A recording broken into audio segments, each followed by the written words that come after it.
शाम Altmann open AI जी सरबराह बाज़ाबिता तौर ते टम्बलर रेज BC जी कम्यूनिटी खां माफ़ी वरिती आहे फेबरवरी में हिकु वॾी फायरिंग खां पोइ। हिन तस्लीम कयो त हिन जी कंपनी इख़्तियारियुनि खे ख़बरदार न कयो हो शूटर जी परेशान कंदड़ ऑनलाइन गुफ़्तगू इन जी AI चैट बट सां जेतोणीकि अमली जे अकाउंट खे अंदरूनी तौर ते परचम करण खां पोइ। कंहिंखे तमामु घणी अफ़सोस आहे त असां कानून लागू कंदड़ इदारनि खे ख़बरदार न कयो त अकाउंट ते पाबंदी मड़ी वई हुई। अल्तमान वैसे अप्रैल जे हिकु ख़त में लिखियो ऐं टम्बलर रज जी कम्यूनिटी खे ख़िताब कयो जॾहिं त मां ॼाणां थो त लफ़्ज़ कॾहिं बि काफ़ी न हूंदा आहिनि। मां सम्झां थो त हिकु माफ़ी ज़रूरी आहे त तव्हांजी कम्यूनिटी खे नुक़सानु पहुचाइण ऐं नाक़ाबिल वापसी नुक़सान खे सञाणण लाइ। बार्सिलोना जे अॻोणी मुहाफ़िज़ हेक्टर बेलरिन रियल मैड्रिड जे ख़िलाफ़ एक ला लीगा ड्रा में रियल बेटिस लाइ देर सां पॉइंट खसी वरिती त स्पेनिश टाइट रेस में पंहिंजी अॻोणी टीम खे हिकु हक़ ॾियण लाइ अलवारो अरबिलोआ जी मिड्रेस जमाते बारका जी अॻवानी खे ख़तमु करण लाइ मुक़ररु कयो वियो, पर कातलांस मिड्रेस खां 8 पॉइंट अॻु में वेहे रहिया आहिनि बेलेरिन वनेसिस जूनियर जे ओपनर खे मनसूख़ करण खां पोइ। इसराइली फोर्सेस सॼी गज़ा में हमलनि में बल्त फ़िलिस्तीनी मारिजी विया आहिनि। इनक्लियो में तिबी ज़रियनि अल जज़ीरा खे ॿुधायो जीअं इसराइल गुज़िरियल साल जंगबंदी जी पंहिंजी रोज़ानी ख़िलाफ़ वर्ज़ी जारी रखी। जमे ते हिकु इसराइली हमले में पुलिस जी गाॾी ते ख़ान यूनिस में घटि 8 ॼणा मारिजी विया जिन में तमामु शहरीन शामिल हुआ। गज़ा शहर में हिकु अलॻि हमले में 2 पुलिस एहलकार मारिजी विया। कोहिर कैनाडा जी बुनियाद ते इंटरप्राइज़ AI यूनिकॉर्न जुमा जो ऐलान कयो त उहो जर्मनी जी बुनियाद ते कंपनी AI कंपनी अलिफ अल्फा सां ज़म थी वेंदो। इहो मामिलो जेको अञा ताईं बंदि कयो वियो आहे। नई ठाहियल कंपनी जी क़ीमत $20 बिलियन कंदो, FT ॿुधायो। श्वार्ट्ज़ ग्रुप अलिफ अल्फा जी मथीन पठभराई कंदड़नि मां हिकु। CNBC ॿुधायो त कोहिर जी सीरीज़ ई गोल में $600 मिलियन पण सेड़प कंदो, जेको हिन साल जे आख़िर में बंदि थियण जी उमेद आहे। पालांटेर मदद कई आहे।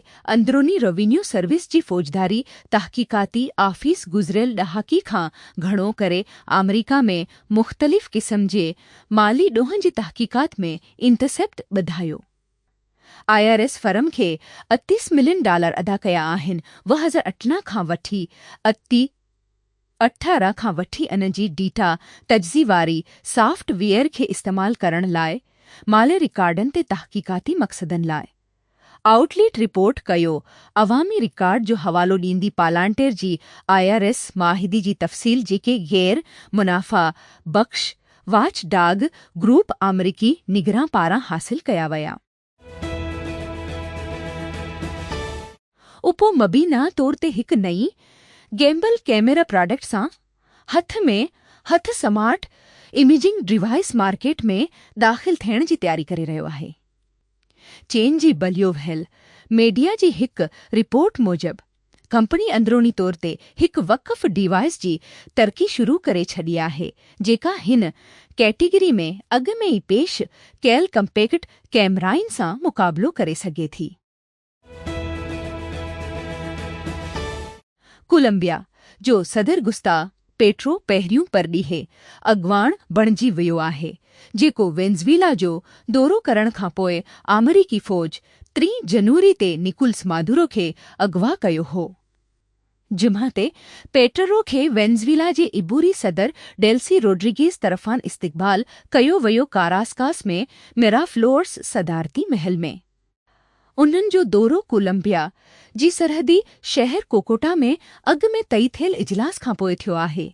मार्च में उचितो मनसूख़ थी वियो। सदर डोनाल्ड ट्रंप जे इंतिज़ामी हिकु भेरो ॿीहर उन्हनि 100,000 माण्हुनि जी आरज़ी क़ानूनी हैसियत खे ख़तमु करण जो इरादो रखे थी जिन CBP 1 ऐप ज़रिए अमरीका में पनाह लाइ दरख़्वास्त ॾिनी। इहो मंसूबो तफ़सीली तौर ते बोस्टन मैसाचुसेट्स में हिकु अदालत में दाख़िल कयो वियो ऐं हिकु जज जे फ़ैसिले बैदि आयो आहे त ट्रंप जी अॻोणी कोशिश खे ख़तमु करण जी उन्हनि माण्हुनि जी क़ानूनी हैसियत गैर क़ानूनी। इसराइल ॾखण लबनान ते पंहिंजा हमला जारी रखिया आहिनि। ॿिए मुल्कनि जे विच में जंगबंदी में वधीक टन हफ़्तनि ताईं वाध कई वई। इसराइली फ़ौज जमी ते चयो आहे त हिन हिज़्बुल्लाह जी 6 वेढ़हाकनि खे ख़तमु करे छॾियो आहे फायरिंग जी तबादली में बिंत जबील ॾखण लबनान जे इलाइक़े में। लबनानी सिहत वारी वज़ारत पण ॿुधायो आहे त 2 माण्हू इसराइली हवाई हमले में मारिजी विया ॾखण वारी इलाइक़ी टोलिन में। अञा ताईं तरक्की याफ़्ता सभ खां वधीक ताक़तवर मसनूई ॼाण रखंदड़ मॉडल्स ताईं गैर मजाज़ रसाई जूं रिपोर्टूं साम्हूं आहिनि। कुझु बि ख़राब न आहे, मालिकनि जो चवणु आहे, पर उहो ग़लति हथनि में अचण वारी टेक्नोलॉजी ते ज़ोर भरियो आहे। ऐं अमरीकी सदर डोनाल्ड ट्रंप पंहिंजी सफ़ीर स्टीव वटकूफ ऐं जेड किशनर खे पाकिस्तान मोकिले रहियो आहे, जॾहिं त ईरान जो पड़ीही वज़ीर मुल्क में पहुतो आहे, जंहिं सां ईरान ख़िलाफ़ अमरीका इसराइली जंग ख़तमु करण लाइ नई ॻाल्हियुनि जूं उमीदूं वधियूं आहिनि, जॾहिं त नाज़िक जंगबंदी ऐं हरमज़ स्ट्रेट जे कंट्रोल ते वधंदड़ छिकताण जे विच में। व्हाइट हाउस जे परीस सेक्रेटरी कैरोलिन लेविट जमी ते चयो आहे त अमरीकी सफ़ीर अब्बास अराक़ची सां गॾु वेंदा, उमीद ज़ाहिर कंदी त पार्टियूं बाल खे हिकु डेल ॾांहुं अॻिते वधाईंदियूं, पर उहो वाज़े नाहे त ईरानी वफ़्त ॻाल्हियुनि ते इतफ़ाक़ कयो आहे या न। छे जो स्टॉक अॼु नासडेक ते पंहिंजी शुरूआत में पाप कयो। 300 उलहण ते खुलण खां पहिरियां 29 ते बंदि थियण खां अॻु डॉलर फ़ी शेयर जी शुरूआती अवामी पेशकश जे भेट में वैसे फिल्मीअ मथी सेठ पकार काफ़ी एटमी ताक़त हासिल नथा करे सघनि ज़ाहिर आहे। जेतोणीकि शुरूआती शेयर जी क़ीमत ते नज़रथानी कई वई हुई। शस्टेड खां नोतन टारगेट खां वठी कंपनी पारां जे सेठ पकार रोड शो दौरान बंदि ते कंपनी जी क़ीमत $58 बिलियन हुई। वियाव वांग 8 साल मेटा में गुज़ारिया। हिन जे पहिरें नौकरी कॉलेज खां ॿाहिरि मल्टी मॉडल परसेप्शन सिस्टम ठाहिण में मदद कंदी ऐं ओपन वर्ल्ड सेगमेंटेशन प्रोजेक्ट्स में मदद कंदे बशमूल SAM3D खे गुज़िरियल हफ़्ते हो ऐं हू इन वक़्त खां वठी थिंकिंग मशीन लैब में शामिल थियो आहे। थिंकिंग मशीन्स लैब ॾांहुं जी मुंतक़िली अचे थी जीअं इहा शुरूआती केतिरनि ई महाज़न ते वधी थी। जंहिं महिल सिर्फ़ु गूगल सां $multi billion क्लाउड डेल ते दस्तख़त कयो। इन खे NVIDIA जी जदीद GB3 से चिप्स ताईं रसाए ॾिने ऐं इन खे हार्डवेयर ते हलाइण लाइ पहिरें शुरूआतनि मां हिकु बणाए। सेरेज़ हिकु समाजी नेटवर्किंग ऐप ऐलान कयो त उहो 5 मिलियन अॻु सीड राउंड गॾु कयो। सीड़पकारनि समेत वेनमो जी को बानी अकराम मिगडून इस्माइल, पियर वेसी रेड एडेड CEO इश्टियो हफमन ऐं GPT-0 जो बानी एडोर्ड टियान। कंपनी गुज़िरियल साल जी शुरूआत में क़ाइमु कई वई यली शागिर्दनि नाथानो जॉनसन ऐं शान हार्गरो, ॿई अञा ताईं यूनिवर्सिटी में सीनियर। सेरीज़ पाण खे एई ऐप जी बजाय हिकु ऐंदड़ नस्ल जी समाजी नेटवर्किंग प्लेट फारम सम्झे थी ऐं पाण खे ईस्ट ज़रिए मुकमल तौर ते कमु करण वारनि मां पहिरियों जॉनसन CEO टेकक्रंच खे ॿुधायो। कंहिं जी क़िस्म जी सभ खां वॾी ऐं डिघी आज़माइश मिन सैकड़ो मरीज़नि जिन खे पैदाइशी ॿुण लाइ तजर्बाती जंहिं थेरापी मिले थी उन जी ॿुधण में उहुम ऐं हमेशह बदिरी ॾेखारे थी। चीन में 8 साइटनि ते कयल मुताले में वेसे शिरकत कई वई, जिन में नाए ॿार नौजवान 9 महीननि खां सालनि जी उमिरि में 30 बालक शामिल हुआ। सभिनी शिरकत कंदड़ खे शुरूआत में मुकमल ॿुधण जी नुक़सान हुई, जॾहिं त ॿारनि खे वधीक बहितरी ॾेखारे थी। 2 विलगनि मां 2 पिणु सुठो जवाबु ॾिनो। उहो मशवरो ॾेई थो त इलाजु वॾी उमिरि जी हद ताईं फ़ाइदो ॾेई सघे थो। आनर पंहिंजी ताज़ी गेमिंग फोक्स्ड लॉन्च इवेंट दौरान हिकु नओं हाई पावर चार्जर मुतारिफ़ करायो आहे। लवाज़मात खे सॾियो वेंदो आहे honour Wien 6300W gun adapter ऐं क़ीमत आहे 5 स्टम्सी चेन में चार्जर आनर जी नई लैपटॉप सां गॾु लॉन्च कयो वियो बिशमूल होनर वीन H9। छमो वीतो 5 ते थी थियस सीरीज़ ऐं मीमो वीतो 5 गॾु पंहिंजी म्यामो वॉइस ए प्लेटफॉर्म ते हिकु ताज़े कारे जो ऐलान कयो आहे। कंपनी बयां करे थी नई लाइन अप की मुकम्मल लनक मॉडल सिस्टम जे तौर ते एजेंट जी दूर लाइ ठहियल आहे। ॿिन्ही स्पेच आउट ऐं स्पेच इनपट खे ढकेंदी। लॉन्च मार्च में मुतारिफ़ करायल शाओमी जे मीमो V230S मॉडल जी पैरवी करे थो, जंहिं में ढंग जज़्बात ऐं ॻाल्हाइण जी अंदाज़ ते तफ़सीली कंट्रोल ते ध्यानु ॾिनो वियो आहे।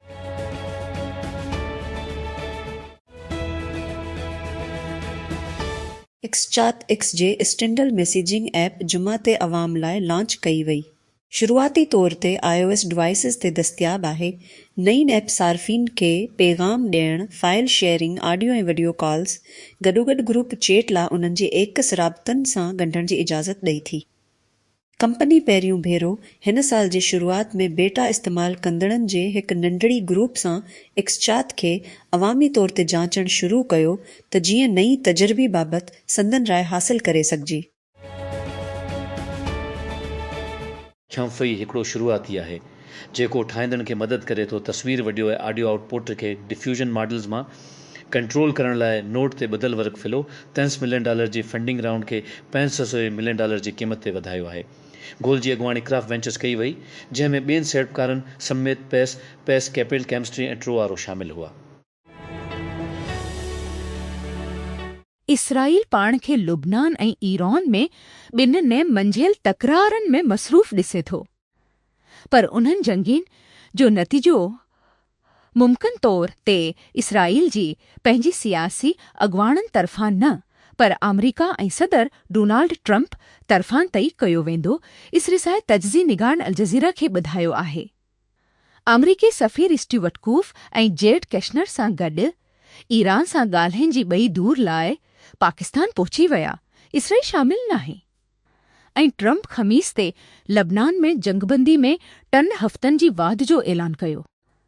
इसराइल यकीना बार बार इन जंगबंदी जी भञकड़ी कई आहे, पर तजज़े निगार नमायां कनि था त ट्रंप इसराइल में पंहिंजनि भाइवारनि जी भेट में वाक़नि ते वधीक असर अंदाज़ करे रहियो आहे। गॾियल क़ौमुनि जी इंसानी हक़नि वारी ऑफिस OHCHR जो चवणु आहे त लबनान ते इसराइली हमलनि ऐं हिज़्बुल्लाह जी रॉकेट फायरनि खे आलमी इंसानी हक़नि जी संगीन भञकड़ी जे बराबरि थी सघी थो।